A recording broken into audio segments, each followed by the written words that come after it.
Hello student, good morning to all of you. आज हम class 9 की एक्सरसाइज 2.4 का क्वेश्चन नंबर 4 करेंगे। Factorize polynomial of 12x² minus 7x plus 1। तो इसको हमने क्या करना है, फैक्टराइज करना है। तो ऐसा नंबर लेकर आना है जो मल्टीप्लाई करके 12 आ जाए और प्लस और माइनस करने पर 7 आ जाए। तो 12 के फैक्टर्स कौन से हो सकते हैं? हमें पता है 4 3 12। देन इन दोनों की प्रोडक्ट करेंगे तो हमारे क्या आ जाएगी, 12 आ जाएगा, क्योंकि 4 3 12। अब हमने चेक करना है कि 4 और 3 को प्लस या माइनस करने पे -7 आना चाहिए। तो हम क्या करेंगे, अगर तो प्लस करते हैं तो +7 आएगा। अगर दोनों साइड अगर माइनस लगा दें तो माइनस माइनस क्या होता है, प्लस। तो 4 + 3 = 7 और आगे सेंटर में भी क्या आ जाएगा, माइनस आ जाएगा। इसका मतलब सिंबल भी -7 आ गया और मल्टीप्लाई करके भी हमारा 12 आ जाएगा। जैसे 4 3 12 माइनस माइनस प्लस, तो +12 आ जाएगा। तो हमारे फैक्टर कौन से आ गए, -4 -3। तो इसको हम कैसे लिखेंगे, पहले तो हम लिख लेते हैं let P of x is equal to 12x² minus 7x plus 1। अब हम क्या लिखेंगे, 12x² as it is, -7x की जगह क्या लिखेंगे, -4x माइनस 3x प्लस 1। हमेशा जो बड़ा होता है उसको हमने आगे लिखना होता है। तो -7x की जगह लिख दिया -4x माइनस 7x। तो ये हमारी बन गया फैक्टर, किसके, 12 के। मल्टीप्लाई करके देखना था कि 12 आ जाए और प्लस और माइनस करने पे हमें क्या चाहिए, -7। अब इन दोनों में से कॉमन क्या आ रहा है, 4 और एक x कॉमन आ रहा है। तो इसको कॉमन निकाल दिया। अब 4 के टेबल पे 12 कहाँ पे आता है, 3 पे। 4 3 12। एक x हमने बाहर लिख दिया तो एक x हमारे पास बच गया।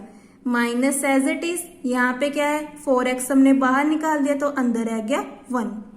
अब क्या करेंगे, -1 को भी कॉमन निकाल देते हैं क्योंकि 3 के आगे माइनस आ रहा है। तो अंदर लिख दिया 3x क्योंकि हमने माइनस को बाहर निकाल दिया।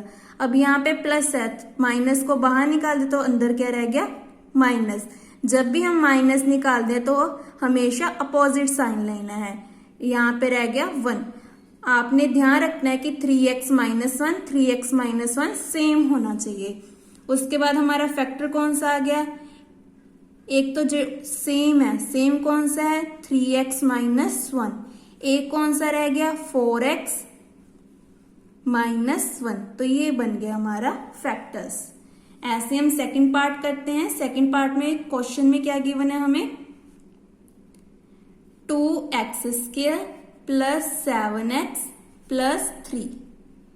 पहले तो लेट कर लेते हैं, let P of x is equal to 2x² plus 7x plus 3।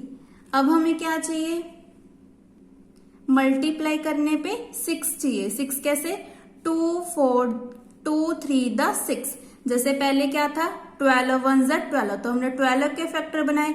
अब हम किसके फैक्टर बनाएंगे, 2 और 3। 2 3 6, 6 के फैक्टर बनाएंगे। तो 6 मल्टीप्लाई करके हमारे पास 6 आना चाहिए और प्लस करके 7 आना चाहिए। तो क्या बनेंगे हमारे फैक्टर, 6 1 6, क्योंकि अगर 6 1 6 लिखेंगे तो मल्टीप्लाई करके 6 आ जाएगा और इन दोनों को अगर प्लस करेंगे तो क्या आ जाएगा, 7, क्योंकि 6 + 1 7 और हमें प्लस में ही चाहिए तो इसके आगे भी प्लस साइन लगाएंगे। तो क्या लिखेंगे, 2x² एज इट इज। अब क्या लिखेंगे, 7x की जगह, जैसे -7x की जगह क्या लिखा था, -4x माइनस 3x। ऐसे +7x की जगह क्या लिखेंगे, +6x प्लस x, क्योंकि 1 × x, अगर इसके आगे 1 भी डाल दे तो उसका मतलब x ही होता है, plus 3 as it is.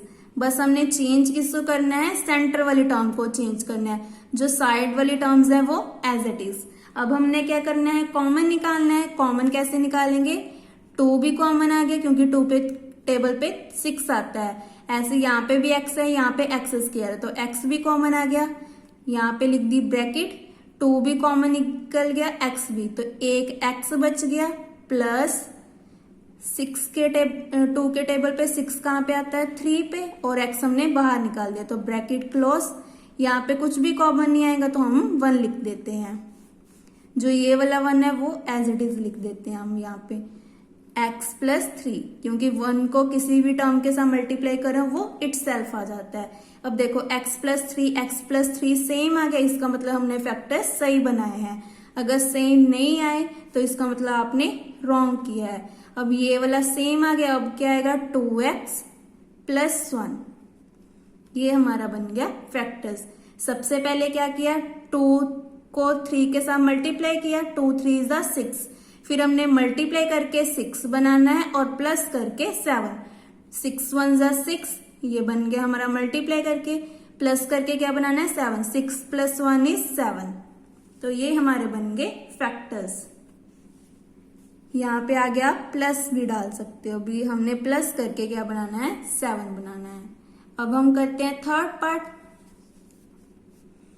Third part में हमें क्या गिवन है, 6x square plus 5x minus 6। तो अब इसके फैक्टर्स बनाने हैं हमने, पहले लेट कर लेते हैं, let p of x is equal to 6x square plus 5x minus 6। अब हमने किसके फैक्टर बनाने हैं, 6 को माइनस 6 के साथ मल्टीप्लाई किया तो 6 6 36, दैट मीन्स माइनस 36, क्योंकि आगे माइनस भी है ना, तो माइनस 36 बनाना है। अब इसके फैक्टर क्या बनाने हैं, मल्टीप्लाई करके माइनस 36 आए और एड एंड सब्ट्रैक्ट करके प्लस 5 आ जाए, तो इसके फैक्टर क्या बनेंगे हमारे पास, 9 4 36, ये देखो 9 4 36। अब 9 को प्लस 4 ऐड करेंगे तो 11, बट हमें क्या चाहिए प्लस 5 चाहिए, उसके लिए क्या करेंगे प्लस 5 चाहिए, इसका मतलब 9 के आगे तो प्लस डालना पड़ेगा तभी प्लस 5 आएगा, इसका मतलब 4 के आगे क्या डालना पड़ेगा माइनस, तभी हम प्लस माइनस माइनस करेंगे।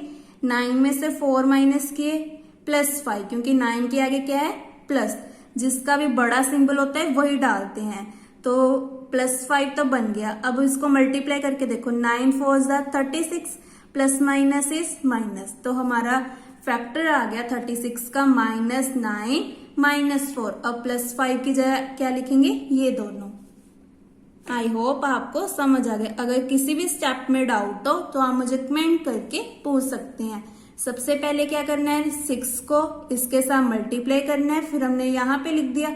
अब हमने चेक करना है कि मल्टीप्लाई करके -36 आ जाए और प्लस करके +5 आ जाए, प्लस या माइनस करके +5 आ जाए। जैसे 9 4 36 plus minus minus plus minus minus, तो 9 - 4 इज 5। इन दोनों के आगे बड़ा कौन है, 9 के आगे प्लस है, तो प्लस 5x आ गया। अब हम इसको लिखते हैं प्लस 9x माइनस 4x, और जो साइड वाले होते हैं वो एज इट इज। अब हम क्या निकालेंगे कॉमन, तो कॉमन निकालते हैं। 6 और 9 सेम टेबल हमारा 3 है, तो 3 भी कॉमन और एक x भी कॉमन। अब अंदर क्या आ जाएगा, 3 के टेबल पे 6 कहाँ पे आता है 2 पे, एक x हमने निकाल दिया तो एक x हमारे पास बच गया, प्लस जो भी यहाँ पे सिंबल है वही डालना है हमने। अब हमने क्या करना है, 3 के टेबल पे 9 कहाँ पे आता है 3 पे, और x हमने बाहर निकाल दिया, तो ब्रैकेट क्लोज। अब माइनस भी कॉमन निकाल देते हैं, 4 और 6 same table is 2। Now 2 2 = 4, x हमने नहीं कॉमन निकाली ना, क्योंकि इसके पास x नहीं है, तो x एज इट इज। अब हमने माइनस को कॉमन निकाला है तो हमेशा अपोजिट साइन, तो प्लस आ गया। यहाँ पे 2 के टेबल पे 6 कहाँ पे आता है 3 पे, तो देखो 2x + 3 2x + 3 सेम आ गया, तो पहले तो ये लिख लेते हैं 2x + 3, एक कौन सा बच गया 3x - 2। अब इसको ओपन करके देखो सेम बनेगा, 2 2 ज़ा 4x प्लस माइनस माइनस 3 2 ज़ा 6। इसको जब ओपन भी करेंगे तो सेम आ जाएगा। तो ये हमारा बन गया factors. Last part is part 4। Part 4 में हमें क्या गिवन है, 3x² माइनस एक्स माइनस 4। तो इसको भी सॉल्व करते हैं। लेट कर लिया p of x is equal to 3x² minus x minus 4। अब हम पहले मल्टीप्लाई कर देते हैं। 4 3 ज़ा 12 प्लस माइनस इज माइनस। अब हमने मल्टीप्लाई करके क्या बनाना है, -12। एड एंड सब्ट्रैक्ट करके -1 बनाना है। तो क्लियर हो रहा है कि 4 3 ज़ा 12, अगर इन दोनों को माइनस करेंगे तो -1 आ जाएगा। अब हमें बड़े के आगे क्या डालना पड़ेगा, माइनस, तभी हमारे पास -1 आएगा। इसके आगे क्या डालना पड़ेगा, प्लस, क्योंकि प्लस माइनस इज माइनस। तो 4 माइनस 3 इज 1 और 4 के आगे माइनस है तो -1 आ गया। अब मल्टीप्लाई करके देखो, 4 3 ज़ा 12 प्लस माइनस इज माइनस। तो हमारे -12 के फैक्टर आगे -4 ते +3। अब हम साइड्स वाले सेम लिख लेते हैं। इसकी जगह क्या आ जाएगा, -4x प्लस 3x और -4 एज इट इज। अब इन दोनों में कॉमन क्या आ रहा है हमारा, ओनली x, क्योंकि 3 और 4 सेम टेबल पे नहीं आते, क्योंकि 3 हमारा प्राइम नंबर है। अब क्या आ जाएगा, 3 एज इट इज, एक x बाहर निकाल दिया तो एक x हमारे पास बच गया। यहाँ पे क्या आ गया, -4, एक x हमने बाहर निकाल दिया तो ब्रैकेट क्लोज। इसमें भी कोई कॉमन नहीं आ रहा तो यहाँ पे लिख देते हैं 1, 3x minus 4 as it is. ये देखो सेम आ गया। तो पहले फर्स्ट फैक्टर आ गया 3x माइनस 4। सेकेंड इज, हमेशा यहाँ पे ब्रैकेट डालनी है। ब्रैकेट का मतलब होता है मल्टीप्लाई, कभी भी आपने प्लस नहीं डालना, इसलिए इससे आपका रॉन्ग हो जाएगा। अब क्या आ जाएगा, x प्लस 1। तो इसी के साथ हमारा क्वेश्चन 4 कंप्लीट होता है। अगर आपको किसी भी पार्ट में डाउट हो तो आप मुझे कमेंट करके पूछ सकते हैं। Thank you.